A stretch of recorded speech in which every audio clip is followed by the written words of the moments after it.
काल का स्वागत है। जो काम राजद और कांग्रेस खुद करते हैं और उसकी चर्चा वो बीजेपी पर डालने का प्रयास करते हैं। आज तक इस देश में तुष्टीकरण की राजनीति, देश के अंदर हिंदू मुस्लिम को बांट कर रखने का प्रयास और अपनी राजनीतिक दुकानदारी चलाने के लिए कांग्रेस ने इस देश को हर वक्त बांटने का काम किया। अंग्रेज चले गए लेकिन वो कांग्रेस को छोड़कर गए। अंग्रेज का भी काम था डिवाइड एंड रूल, और कांग्रेस भी अंग्रेज के ही रास्ते पर इस देश को डिवाइड एंड रूल का काम किया था। भारतीय जनता पार्टी तो इस देश में अमन चैन और इस देश की विचारधारा, इस देश की संस्कृति के साथ चलने का काम करती है। जब इस देश पर कोई नजर भी लगाने का प्रयास करता है तो भारतीय जनता पार्टी के कार्यकर्ता और यही दल है जो कि देश के साथ खड़ा रहता है। सुरक्षा एजेंसी पर जब कोई सवाल उठता है तो यही भारतीय जनता पार्टी और इस देश की ये विचारधारा जो है उनके साथ रहती है। और ये राजद कांग्रेस वाले क्या करते हैं? देश के सुरक्षा एजेंसी पर सवाल उठाते हैं, देश विरोधी ताकत के साथ जो है हाथ मिलाते हैं। भारत तेरे टुकड़े होंगे, उनको एक बार पूछिएगा राजद वालों को कि इंडी गठबंधन के लोग भारत तेरे टुकड़े होंगे नारा लगाने वाले को अपने साथ क्यों रखते हैं? शर्म आना चाहिए इस तरह की बात करने पर। और पूरा देश देख रहा है, इसीलिए तो आज पूरे देश के नक्शे में धीरे धीरे भगवा आता जा रहा है। क्यों आ रहा है भगवा?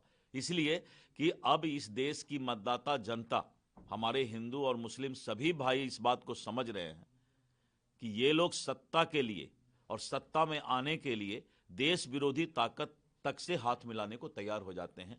तो इसको कभी भी देश की जनता स्वीकार नहीं करेगी।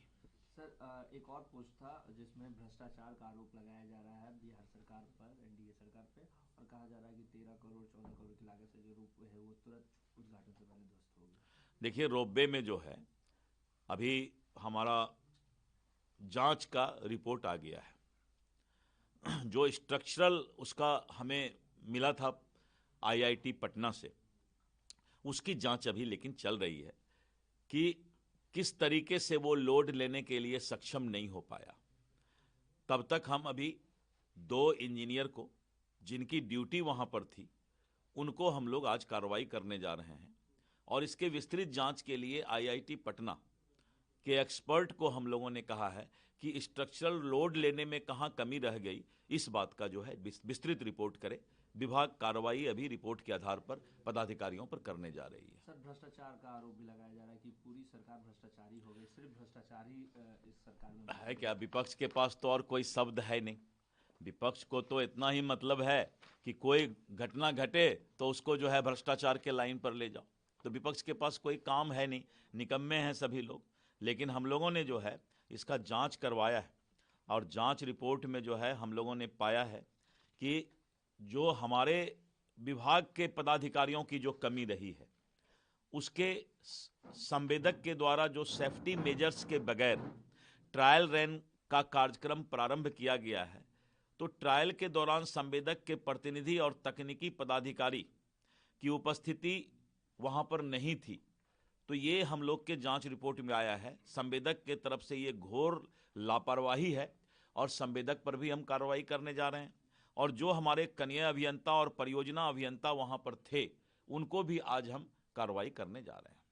सर, 10 सर्कुलर रोड राबड़ी आवास को लेकर काफी चर्चाएं तेज है। बंगला खाली करने को लेकर अब भवन निर्माण को ही पत्र लिखा जा रहा है नीरज कुमार के द्वारा, ये सभी चीजें। देखिए, मीडिया ने इस बंगले को, जो राबड़ी जी का बंगला है, मीडिया ने पूरे बिहार और देश में उस बंगले के राज को जो है सामने लाने का प्रयास किया है। और हमारे अपने जो भाजपा और जदयू का हर वक्त यही सोच है कि जो डिपार्टमेंट और भवन निर्माण विभाग का निर्देश है उसका पालन हो। लेकिन रात में जब बंगला से सामान निकलता है, उनके अनुपस्थिति में निकलता है, तो थोड़ा बिहार के जनता को उसके बंगले का राज जानने का जो है इच्छा जगता है। तो ये बंगले को राज में राज कहते हैं ना, उसको ये रहने दो। तो बंगले का राज जो है छिपा हुआ है, तो उसको राज को राज ही रहने दो। ये स्थिति अभी बंगला की बनी हुई है। बीएमसी इलेक्शन में महायुति के सीटों का फाइनल हो गया है। बीजेपी और अन्य जो दल हैं वो साथ में चुनाव लड़ने जा रही है, किस तरीके से? महाराष्ट्र में भारतीय जनता पार्टी ने एक अच्छे रिश्ते के तहत गठबंधन का जो है प्रयास किया है और आने वाले समय में इस गठबंधन का हमें बहुत फायदा मिलने वाला है। वेस्ट बंगाल के बीजेपी के प्रेसिडेंट समीक भट्टाचार्य ने कहा है कि हुमायूं कबीर और टीएमसी दोनों एक दूसरे के हैं। हुमायूं कबीर टीएमसी का बी टीम बन के काम करेगी। देखिए, टीएमसी ने बहुत होशियारी से हुमायूं कबीर को अपने से अलग करने का प्रयास किया, लेकिन ये ममता बनर्जी की सोची समझी साजिश है कि वो जो हमारे अकलियत मुसलमान भाई का वोट है उसको एकत्रित रखने के लिए, क्योंकि कांग्रेस और टीएमसी दोनों की नज़र वहाँ के अकलियत मुसलमान भाइयों के वोट पर है, तो ममता बनर्जी ने एक नए तरीके का अभियान शुरू किया है कि किसी तरीके से जो अकलियत वोट है, मुसलमान भाई के वोट हैं, उनको डरा कर रखा जाए। भाजपा से जो है उसको डराने का प्रयास किया जा रहा है और ये उसी साजिश का जो है सभी हिस्सा है। उन्होंने ये भी कहा है कि वहाँ के जो मुसलमान वोट हैं वो अब ममता बनर्जी से नाखुश हैं, नाराज हैं और यही कारण है कि हुमायूं कबीर को प्लान बी के रूप में उतारा गया। मैंने वही बात कहा कि ममता बनर्जी को लग रहा है कि मुसलमान वोट उससे खिसक रहा है और कांग्रेस की गिद्ध नज़र मुसलमान वोट पर है। और इसके पहले भी मैंने बताया अभी दूसरे मीडिया को भी कि पूरे देश के अंदर जो मुस्लिम वोट बैंक है उस पर कांग्रेस की अलग नज़र है और इंडी गठबंधन के क्षेत्रीय दल की अलग नज़र है और ये सभी अपना राजनीतिक दुकानदारी करने के लिए ये छल प्रपंच करते रहते हैं। आज तक आज़ादी से लेकर जो हमारे मुसलमान भाई हैं उनको कांग्रेस ने और इनके चट्टे बट्टे जो पार्टी हैं उन लोगों ने डरा कर रखा है, भाजपा से अलग करके रखने का प्रयास किया है। लेकिन मेरा आह्वान होगा कि ऐसे लोगों के साजिश से अकलियत भाइयों को, मुसलमान भाइयों को बचना चाहिए, जो लोग इनको इस देश के विचारधारा से अलग करने का प्रयास करते हैं। दुर्गा टेम्पल भी बनाने की बात कह रही है न्यू टाउन में ममता बनर्जी।